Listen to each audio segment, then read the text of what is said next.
Hello and welcome to Your Strongest Day, or Stronger by the Day, even I keep fucking up that intro. Stronger by the Day, number 11. Today we're going to talk about the three greatest reasons, or the three main reasons, why beginners and novices don't make progress when it comes to weight training, diet, and fitness in general.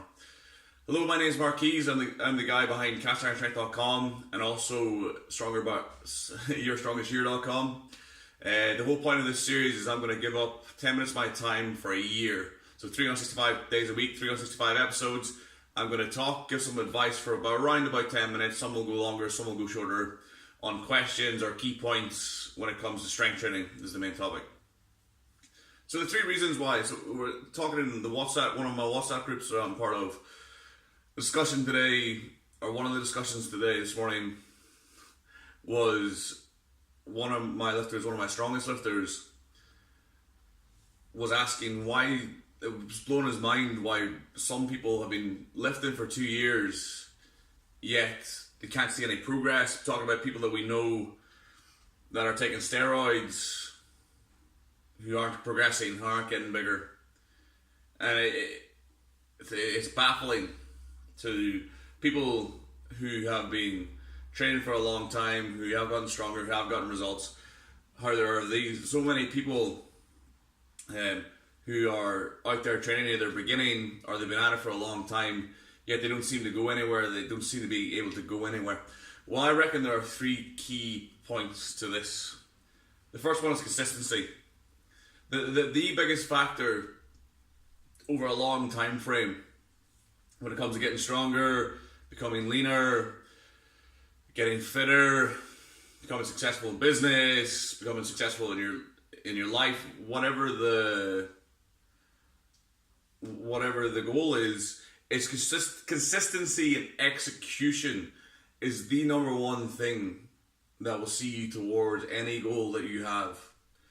So consistency of execution is getting up every day, going to work on whatever the topic is. So going to work for strength training is going to the gym, going through the motions, your warm-up, your mental preparation, performing the exercise to the best of your ability, performing the program, and doing that without fail, day in, day out, taking the rest days, doing the things in the rest days that you should do, as in not overtraining, getting your sleep, getting your food, executing the day-to-day steps consistently that are going to add up towards your goal.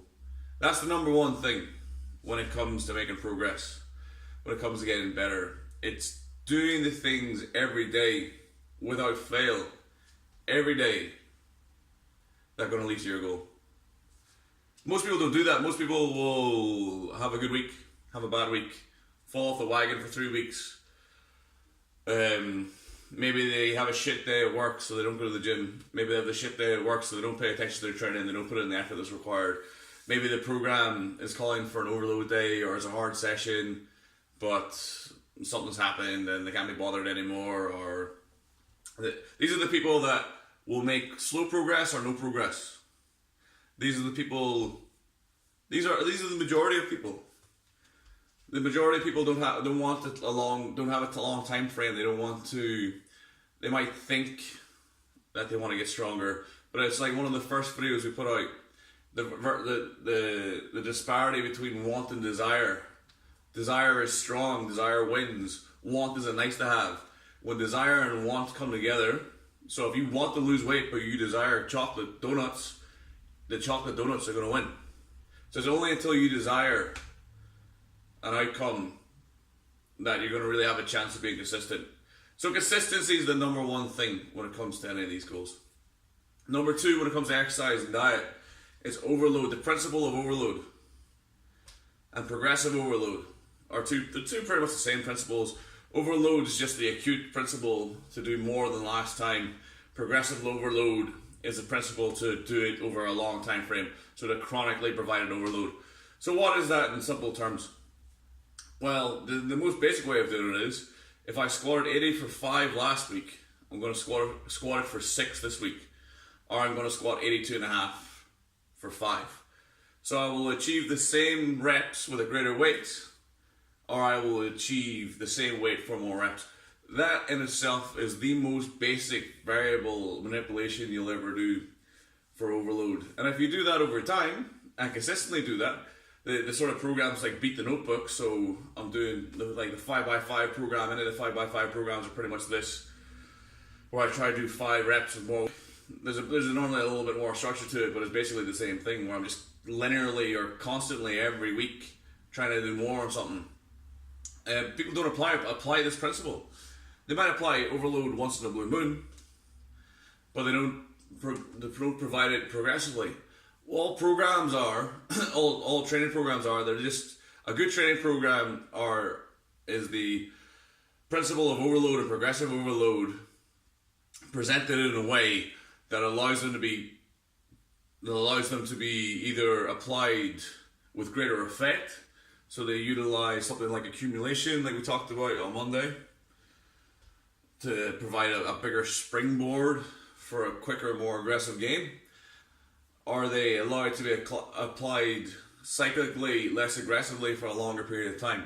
You'll find if you do beat the guy in the notebook program, or just the try to do more and more and more program, you will stall for a fact. It's going to happen. Whereas a good program, you shouldn't stall out ever, really. So, number 2, overload principal overload. Number 1 and number 2 put together, consistently applying acute and chronic overload. So, applying overload and progressive overload, those 2 principles. If you do 1 and 2, you're going to get stronger. You're going to get leaner. So overload doesn't just apply to strength, it applies to fitness.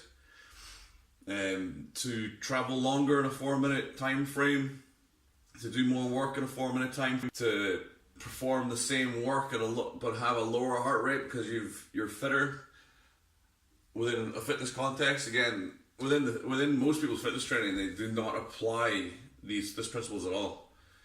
You see people, I like to go for a run, I like to go for a 30-minute run. You shouldn't like fitness training. It's hard. Maybe you like the endorphins that are painkillers afterwards. Maybe you like that, but fitness training, certainly not for someone who doesn't like exercise, probably shouldn't be that enjoyable. And also on diet, overload on diet. Consistently applying a calorie deficit. Consistently applying a calorie surplus. So if I want to get bigger and I'm not consistently applying calorie surplus, I can't be surprised when I'm not putting on weight. If I want to get smaller and I'm not consistently applying a calorie deficit, I can't be surprised when I'm not losing weight. Because I'm not consistently doing the thing, I'm not consistently doing the bottom line variable like we talked about on Monday, or in episode 9, that's going to lead to the result I want. Number 3, progression and regression. So we need to understand, and this is one thing that most trainers don't understand, most people who are training don't really understand. It's not just an infinite upward slope. There needs to be progression and regression built into the program, so that maybe there's an 8-week period where we're going to make a massive spike in training. We're going to do, like Sean Beatty was asking, I've got some lifters on Instagram lifting 1RM loads for sets of 3. I'll explain how that's possible tomorrow in episode 12 and step you through the process of that and how that's possible. That's very possible and even easy with novices and intermediate lifters. But back to the point, progression and regression, we go through that kind of 8-week phase, that 9-week phase where we make a massive increase in our capability, we make a massive increase in fitness. I don't expect to make that gain again. Certainly not again. We don't go from an overload program or an overreach program into an overload program or an overreach program. Take a step back, progression, regression. We get back to fundamentals, we look at our basics, we look at our technique. Chances are when we go on some kind of overload program, your force probably going to be a bit whack for a while afterwards because you've loaded the structures around the, say for the knee, you've loaded the quads, you loaded the hamstrings, you loaded the glutes, you loaded the knee. Tissues are under fatigue, you're under fatigue nearly. The whole system has been, like we said yesterday, punctured at equilibrium. The fuck. You're tired, you're sore, you're not capable of the same workloads. So what we do is we consolidate take a little bit of a regression. We go back to first principles. We go back to looking at the technique. We go back to variations. The amount of variation goes up. The amount of volume goes up at this stage because we've peaked or we tapered a bit. If we've done a high loading phase where the volumes, the overload, then we go back to moderate volumes. We go back to just getting in the process of training and not specifically looking for any massive overloads or any massive gains. The goal is, the training is the goal. So there needs to be periods in your training where the goal is progression. There needs to be periods of training where the goal is overload.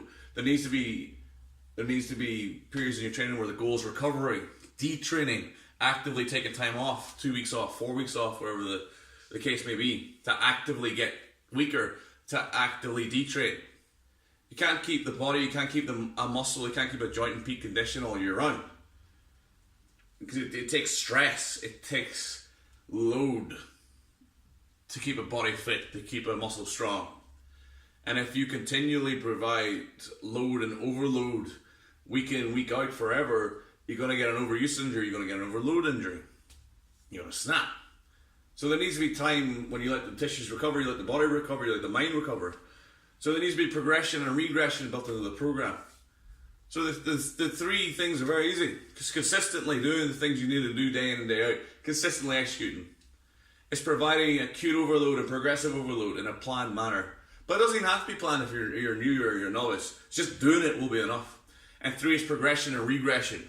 Having periods where you're targeting certain goals with a lift, and having periods where you're consolidating what you've got, and having periods where you're actively actually trying to get weaker, you're actively actually trying to detrain. Recovery, huge thing in training. Thank you very much for watching. It's going to conclude this episode. I'll see you tomorrow for day 12. If you like this, please hit me a thumbs up. Like, and if you're watching on YouTube, please subscribe. If you're watching on Facebook, check out the Cast Iron Strength Facebook.